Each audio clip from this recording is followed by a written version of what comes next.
একটি বেসরকারি সংস্থার হয়ে গ্রামের বাড়ি বাড়ি গিয়ে মহিলাদের কাছ থেকে তথ্য সংগ্রহ করেছিল এক তরুণী। বাড়ি পেয়েছেন কিনা, সরকারি প্রকল্পের কি কি সুবিধা পেয়েছেন, হিন্দু না মুসলিম, এই সমস্ত তথ্য জানতে চাওয়া হয়। পাশাপাশি আধার কার্ড সহ নানা সচিত্র পরিচয়পত্র ও গোপন তথ্যও জানতে চাইছিলেন ওই তরুণী। সেই সংগৃহীত তথ্য ট্যাবলেটের সাহায্যে সংশ্লিষ্ট কোম্পানির পোর্টালে আপলোড করেছিলেন তিনি। কিন্তু সঠিক কি কারণে তিনি এই ডেটাবেস সংগ্রহ করেছেন সেই বিষয়ে কাউকেই কোনো উত্তর দেননি। চাঞ্চল্যকর এই ঘটনাটি ঘটেছে দক্ষিণ 24 পরগনার বাসন্তীর কাঁঠালবেড়িয়া গ্রাম পঞ্চায়েতে। এলাকার মানুষের সন্দেহ হতেই তারা ওই তরুণীকে আটক করে বৃহস্পতিবার সন্ধ্যায়। তরুণীর নাম সুজাতা সানা বলে জানা গিয়েছে। এরপর তাকে স্থানীয় জনপ্রতিনিধির কাছে নিয়ে যাওয়া হয়। সেখানে এই বিষয়ে সঠিক তথ্য কিছু দিতে পারেননি ওই তরুণী। এই ঘটনাকে কেন্দ্র করে উত্তেজনা ছড়ায় কাঁঠালবেড়িয়ার শিমুলতলা মোড়ে। তোমার কিচ্ছু হবে না, আমরা দেখছি। এরকম তো অনেকে নিয়েছি, 1 2 3 4 5 6 7 8 9 10 উপর থেকে ফোন করবে।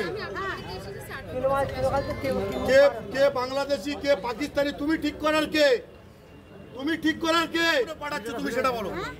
তুমি কেন দিল্লিতে পাঠাচ্ছ? কে ভারতবর্ষের নাগরিক নাগরিক তোমাকে কে পাঠিয়েছে?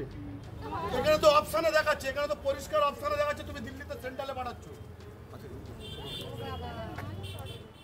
এই ঘটনায় উত্তেজনা ছড়ায় কাঁঠালবেড়িয়ায় শিমুলতলা মোড়ে। এরপর বাসন্তী থানার পুলিশ এসে ওই তরুণীকে জিজ্ঞাসাবাদের জন্য আটক করে। গ্রামবাসী শাহানারা মণ্ডল কি বলছেন শোনাবো। ওই কথা বলেছে, তোমাদের প্রধান কি দিচ্ছে, তোমাদের ঘর বাড়ি দিচ্ছে না দিয়ে না, রাস্তাঘাট ভালো হচ্ছে কিনা, জলপথ ভালো কিনা, তোমাদের বিদ্যুৎ ভালো আছে কিনা, এইগুলো জিজ্ঞেস করার পরে বললো আমরা যেটা বলবো তোমরা উত্তর দেবো। তখন ওই বললো মোদী সরকার ভালো না খারাপ, এবার অমিত শাহ ভালো না খারাপ। এবার উনি বলছে খারাপ, আমরা বলছি খারাপ। বলছে আমি যে কটা বলে দেবো ওই ইশারা করে বলছে যে তোমরা জোরে বলবে, কেননা আমাদের রেকর্ডিং হচ্ছে এতে। এবার বলছে আমরা পাঠিয়ে দেবো। আমার বলি কোথা থেকে এসেছে? বলছে চুনাখালি থেকে এসেছি। তাহলে হয়তো তাহলে এখান থেকে এসেছে, তা হয়তো বলছে আমরা বলেছি যেগুলো বলছে, বলে আমি যা বলবো তুমি বলবি। আর ও যা বলে দিচ্ছে আমরা তাই বলেছি। ফোন নাম্বার বলেছে, ফোন নাম্বারগুলো নিয়েছে, বলছে ফোন করবে তোমরা, ওইটা ঠিকঠাক থেকে মানে আপনাদের নাম নিচ্ছে। হ্যাঁ, নামও নিয়েছে, ফোন নাম্বার নিয়েছে, বলেছে মমতার উপর আমার মমতার হয়ে এসেছি, তোমাদের কোনো ভয় নেই, ভয় নেই, কোনো ভয় নেই, ফোন করবে। কি মনে হচ্ছে উনি কি মহিলা প্রতারক? প্রতারক না হলে এইসবগুলো আমাদের কাজ জিজ্ঞাসা করলো। আজকে এই জায়গায় নিয়ে এসেছে। এবার এখন তো দেখছি দিল্লি। হ্যাঁ, আমার জিজ্ঞাসা করছে তুই মুসলিম না হিন্দু। আরেক গ্রামবাসী শ্রীদীপা মণ্ডল কি বলছেন শোনাবো।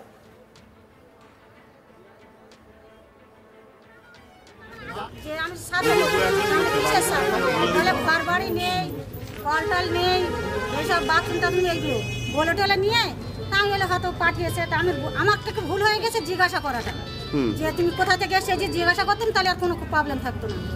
এবার বলে টলে নিয়ে এবারে বলছে আমি কটা প্রশ্ন করে উত্তর দিতে হবে। কি উত্তর? বলছে তুমি অমিত শাহকে ভালো না খারাপ? উনি বলছে খারাপ, ইশারা করে বলছে। তা আমরা বলছি বলো খারাপ, আমরা বলছি খারাপ। বলছে মোদী সরকার খারাপ না ভালো? বলছে খারাপ। পাকিস্তান? বলছে খারাপ। উনি আর সব নাম বলেছে, এগুলো আরো নাম বলেছে, যেগুলো যেগুলো বলছে ভালো উনি বলছে ভালো। বলে আমি চুপ করে আছি। বলছে তুমি জিমে যাচ্ছে কেন? চুপ করে রেকর্ডিং হচ্ছে, তুমি জোরে জোরে ট্যাবলেটে রেকর্ডিং হচ্ছে। তারপরে বলে এবার আমরা ওই কথা বলছি, বলতে বলতে তারপর ওই আমার কাছ থেকে উঠে চলে আসলো, হয়ে গেল। আর আমার ছেলেটা নিল না, আমার আর দুই স্বামী স্ত্রী নিয়ে এসে। কি মনে হচ্ছে যে মহিলা কি প্রতারক? হ্যাঁ, প্রতারক। আমি যে না না না আধার কার্ড কি মনে হচ্ছে ওইগুলো প্রশ্ন করে মেম্বারদের প্রধানকে জানিয়েছো? না না না না। বাসন্তীর বিধায়ক শ্যামল মণ্ডলের দাবি যে এই তরুণী এই তথ্য সংগ্রহ করেছিলেন, তার কাছে কোনো রকম কোনো সরকারি অনুমতিপত্রই ছিল না। এই ধরনের তথ্য সংগ্রহ করতে গেলে কেন্দ্রীয় সরকার বা রাজ্য সরকার নিদের পক্ষে জেলা শাসকের অনুমতির প্রয়োজন হয়। কিন্তু এই তরুণী তার কাছে কিছুই এসব দেখাতে পারেনি। তাহলে কি কারণে এই এলাকার মানুষের গোপন তথ্য তিনি সংগ্রহ করছিলেন তা নিয়ে সন্দেহের অবকাশ রয়েছে। গোটা ঘটনার তদন্ত শুরু করেছে বাসন্তী থানার পুলিশ। এদিকে এই ঘটনায় এলাকার সাধারণ মানুষ যথেষ্টই উদ্বিগ্ন। তুমি সেটা বলো। তুমি কেন দিল্লিতে পাঠাচ্ছ? কে ভারতবর্ষের নাগরিক নাগরিক তোমাকে কে পাঠিয়েছে? এখানে তো অপশনে দেখাচ্ছে, এখানে তো পরিষ্কার অপশনে দেখাচ্ছে তুমি দিল্লিতে সেন্ট্রালে পাঠাচ্ছ। তুমি তো পাঠাচ্ছ দিল্লিতে। আরেক গ্রামবাসী সুজাউদ্দিন মণ্ডল কি বলছেন শোনাবো। প্রতারকভাবে এসে আমাদের গোপন তত্ত্ব নিয়ে মুসলমান এলাকার ভিতরে ঢুকে আমাদের মুসলমান কি হিন্দু এরকম একটা জাতপাতের বিচার করে একটা বিভাজন তৈরি করতে চাচ্ছে। আমরা পাকিস্তান থেকে এসেছি, বাংলাদেশ থেকে এসেছি, আমাদের ভোটার কার্ড দেখি, আইডেন্টি কার্ড দেখি, আরও অনেক কিছু তথ্য চাচ্ছে। গোপনে তোমাদের এই দেবো ওই দেবো, দিদিমণি পাইটেছে, নানান রকম মিথ্যে প্রতারকভাবে আমাদের এই গোপন তথ্য নিয়ে পাচার করে দিল্লিতে পাইটে দিয়ে নরেন্দ্র মোদী ভালো, অমিত শাহ ভালো, হ্যাঁ এইসব ভারতবর্ষে ইয়ে করো সে করো অনেক কিছু বলছে। কিন্তু মহিলা কি যে সার্ভে করছিল, মহিলা আমাদের এই গোপন তথ্য পাচার করার জন্য বিজেপি সরকার আমাদের ভোটার লিস্টে নাম কেটে দেয়, আমাদের এনআরআইসিতে ফেলে দেয়, একটা সমস্যা তৈরি করে দেয়, আমাদের এখান থেকে বিতাড়িত করার জন্য গোপন তথ্য পাচার করার চক্রান্তি এসছে। আপনারা কিভাবে বুঝতে পারলেন বিষয়টা? আমরা ওনাকে যখন তথ্য জিজ্ঞাসা করি উনি সত্যি কথা বলতে চাইনি। যখন আমার সন্দেহ হলো তখন আমি আমার পাশে আমার বুথের মেম্বারকে আমি কনফার্ম করি। বুথের মেম্বার নিয়ে এখানে আমাদের নেতৃত্ব পর্যায়ের নেতাদের কাছে আসে, ওনারা যখন জিজ্ঞাসা করে প্রশাসনিকভাবে তখন উনি সত্যি কথা বললো যে আমরা দিল্লিতে পাইটেছে গোপন তথ্য পাচার করার জন্য। এই মোবাইলে বা ডাটাতে কিছু আমাদের প্রায় 30 প্রত্যেকটা ডাটা এন্ট্রি করেছে, একটা ডাটাতে 4জন 5জন করে নাম লিখে একজনকে হেড করে সঙ্গে সঙ্গে দিল্লিতে ওরা পাইটে দিয়েছে। সেখান থেকে আমাদের এই 40-45টা ফ্যামিলি একেবারে পুরো এখান থেকে ভোটার লিস্টিতে নাম কাটার ষড়যন্ত্র নেই, গোপনভাবে এরকম ষড়যন্ত্র করে এই প্রতারক মহিলারা আমাদের সমস্যা তৈরি করে ফেলছে। কি মনে হচ্ছে আপনার কি আতঙ্কে রয়েছে? আমরা পুরুষানুক্রমে এখানে বসবাস করি। না আপনার কি আতঙ্কে রয়েছেন এই বিষয়টা? হ্যাঁ, আমরা তো দুশ্চিন্তা এবং আতঙ্কে তো থাকছি। আমরা এখন এমন একটা পর্যায়ে পড়ে গেছে, এত টেনশন আর মোটামুটি ঘুম তো চলে যাবে। আর এই পরিস্থিতির মধ্যে আতঙ্ক তো আমরা সবচেয়ে বেশি কষ্টদায়ক জায়গা ফেলে দিয়েছে ওই মেয়েটা। বাসন্তী ব্লকে কি এইভাবে সার্ভে করছে না কাঁঠালবিড়ি অঞ্চলের মধ্যে? বাসন্তী ব্লকে আমি ওনাকে জানতে চাইছিলাম যে এটা যদি জেলা স্তরে আসে তাহলে জেলার কাগজ দেখাও, ব্লক স্তরে আসলে কাগজ দেখাও, যদি ব্লক থেকে আমাদের অঞ্চলে আসে তার কাগজ দেখাও, প্রধান বা প্রশাসনিকভাবে আমাদের অঞ্চলের মেম্বারের কাছে রিপোর্ট হয়ে সে কাগজ দেখাও। উনি কিছু দেখাতে পারেন, খালি বলে আমার অফিসারের সাথে কথা বলো। এইরকম মিথ্যে কথা বলে অফিসারের আমি বললাম যে আমি এখানে ল্যাপটপ রেখে যাও, আমি ধরেছি।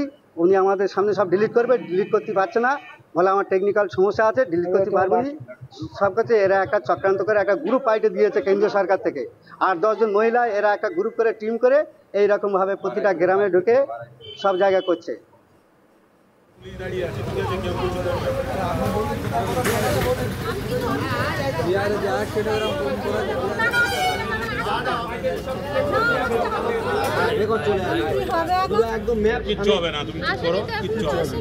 তোমার কিচ্ছু হবে না, আমরা দেখছি।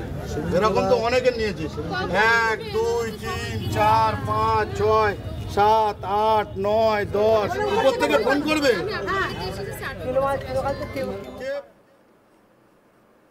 সমস্ত খবরের আপডেটের জন্য আপনাদের নজর থাকুক আজ তাক বাংলায়। চ্যানেলটিকে সাবস্ক্রাইব করবেন, নোটিফিকেশন পেতে বেল আইকনে ক্লিক করবেন, ফলো করতে ভুলবেন না আজ তাক বাংলার হোয়াটসঅ্যাপ চ্যানেলও।